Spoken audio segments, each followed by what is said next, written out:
અરવલ્લીના મેઘરજમાં બાઇક રેલીનું આયોજન કરાયું.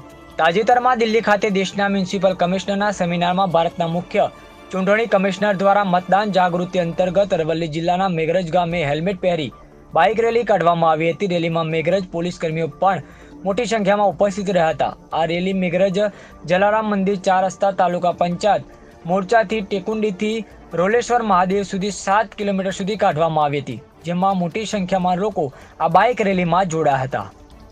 અહેવાલ પ્રિતેશ પંડ્યા, મેઘરજ.